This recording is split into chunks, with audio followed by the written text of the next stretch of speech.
On the first day of the Iranian New Year, while bombs were still falling on Tehran and missiles were still flying toward Tel Aviv, Vladimir Putin picked up a pen and sent holiday greetings to the man who's been supreme leader for less than 2 weeks. Happy Nowruz. Moscow remains a loyal friend and reliable partner. That was the message, word for word, from the Kremlin. And on the surface, it looks like a simple diplomatic gesture. A powerful ally standing behind a country under siege. But once you start peeling back the layers of what Russia has actually been doing since this war began versus what it's been saying, a very different picture emerges. One that reveals Moscow playing one of the most cynical and calculating games in modern geopolitical history. Because Russia isn't saving Iran. Russia is profiting from Iran's destruction while offering just enough help to keep the war going, and just enough distance to avoid getting dragged into it. And this week, the Kremlin made a move that exposed the entire strategy in a single sentence. Meanwhile, please leave your questions or comments in the comments section.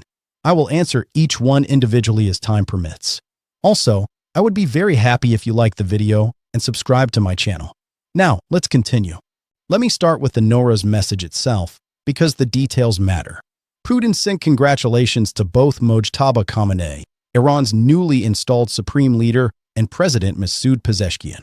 He wished the Iranian people strength in overcoming what he called severe trials. He stressed that Moscow stands with Tehran. The Kremlin's broader public position has been consistent since February 28th. They've condemned the U.S. and Israeli strikes as an act of aggression that plunged the Middle East into the abyss. Putin personally called the killing of Ali Khamenei a cynical murder committed in violation of all norms of human morality and international law. Strong words. The kind of language that sounds like a country preparing to act. But here's the critical gap between Moscow's rhetoric and Moscow's behavior. Russia has not officially offered Iran any military assistance since this war began. No weapons shipments, no air defense systems, no fighter jets, no combat troops. Nothing but humanitarian aid and diplomatic condemnation. The strategic partnership treaty that Putin and Pezeshkian signed last year was celebrated as the culmination of deepening ties between the two regimes. But that treaty contains no mutual defense clause. Russia is under no legal obligation to fight alongside Iran. And Moscow has made it abundantly clear through its actions that it has no intention of doing so. Now, that doesn't mean Russia is doing nothing. It means Russia is doing something far more calculated than what it's willing to admit publicly. According to multiple U.S. intelligence assessments reported by CNN, The Washington Post, and The Wall Street Journal, Russia has been providing Iran with real-time intelligence on the locations and movements of American troops, warships, and aircraft. Much of this intelligence reportedly comes from Moscow's satellite constellation, giving Iran overhead imagery that its own surveillance capabilities can't match. This assistance leaves fewer visible traces than shipping weapons or deploying troops, which makes it harder to track and far easier to deny. And deny is exactly what the Kremlin has done. When confronted with these reports, Moscow declined to comment. When pressed further, they dismissed the allegations. But here's the thing. They haven't taken any serious steps to convince Washington otherwise either. Because the intelligence sharing isn't charity. It's leverage. And this week we saw exactly how Moscow intends to use it. On Friday, Politico reported that Russia made a direct proposal to the United States during a meeting in Miami between Kremlin envoy Kirill Dmitriev and Trump administration representatives Steve Witkoff and Jared Kushner. The offer was blunt. Moscow would stop sharing intelligence with Iran, including the precise coordinates of American military assets in the Middle East, if Washington agreed to stop providing intelligence to Ukraine about Russian forces. Read that again and let it sink in. Russia essentially told the United States, "We'll stop helping Iran kill your soldiers if you stop helping Ukraine kill ours." That's not an alliance with Tehran. That's a hostage negotiation using Iranian missiles as the leverage. The United States rejected the proposal. But the fact that Moscow even made the offer tells you everything about how the Kremlin views this war. Iran isn't an ally to be protected. Iran is a bargaining chip to be traded. The intelligence sharing isn't about solidarity with Tehran. It's about creating enough pain for the Americans in the Middle East that Washington might be willing to make concessions on the issue Russia actually cares about, which is Ukraine. According to sources familiar with the discussions, Russia also floated additional Iran-related proposals, including transferring enriched uranium from Iran to Russia. Washington rejected those as well. And European diplomats are reportedly alarmed, because the very existence of these proposals confirms what many of them have feared for weeks, that the Witkoff-Dmitriev channel isn't about advancing peace in Ukraine at all. It's about Moscow exploring bilateral arrangements with Washington that could sideline European interests entirely. Now let's talk about what Russia is actually getting out of this war, because it goes far beyond diplomatic maneuvering. The Iran conflict has been a financial windfall for Moscow.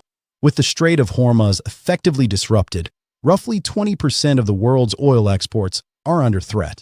Asian economies that previously relied on Gulf oil transiting that choke point are scrambling for alternatives. And Russia has moved quickly to fill the gap. Deputy Prime Minister Alexander Novak publicly declared that Russia is ready to boost oil supplies to China and India amid the Hormuz disruptions. Trading data from early March shows discounted Russian barrels already capturing additional market share as buyers in both countries hedge against supply risk. The Kremlin's 2026 budget was built around an assumed Urals crude price of roughly $59 per barrel. Before this war, actual prices were often running below that, squeezing Russia's ability to finance its own military operations in Ukraine. Now oil has surged past $115. That gap between budgeted price and actual market price is pure profit flowing directly into Moscow's war chest. Every week this conflict continues. Russia collects billions in windfall revenue it didn't have before February 28th. That money funds the war in Ukraine. It funds the very military machine that's grinding through Ukrainian cities while the world's attention is fixed on Tehran. And this is where the irony becomes almost unbearable. Iran provided Russia with the drone technology that changed the trajectory of the Ukraine war. Starting in August 2022, Tehran shipped Shahid one-way attack drones to Moscow in large quantities. Russia eventually set up domestic production lines, churning out modified versions at an estimated rate of 2,700 per month by mid-2025. Those drones have killed Ukrainian civilians, destroyed Ukrainian infrastructure, and kept the pressure on Kiev's air defenses for years. Iran did this not out of friendship, but for billions of dollars that propped up its own struggling economy.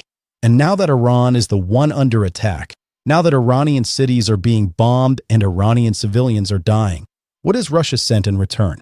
Satellite imagery and holiday greetings. Russia has what Iran desperately needs in this fight. Advanced air defense systems like the S-400 modern fighter aircraft, precision munitions produced in large quantities. But these are assets Russia needs for its own war. Even if Moscow wanted to ship S-400 batteries to Tehran, which it clearly doesn't, the training alone for Iranian operators would take 6 to 8 months. There's no fast way to transfer that capability. And there's no political will to try. Moscow signed a deal last year to provide Iran with Verba man-portable air defense systems. But the delivery window was set for 2027 to 2029. That timeline tells you everything about Russia's actual commitment to Iranian defense. And here's the dimension of this that should make every Iranian who's paying attention furious. The war in Iran is actively helping Russia and Ukraine. With American attention and resources diverted to the Middle East, the pressure on Ukraine's defense has intensified at exactly the wrong moment. Patriot batteries and interceptor stockpiles that might have gone to Kiev are being consumed in the Gulf. Before this crisis, Washington was already reluctant to part with additional launchers for Ukraine given finite global inventories. Now those systems are stretched across 2 theaters simultaneously. Russia launched 288 missiles at Ukraine in February alone, the highest monthly intensity in 4 years of war.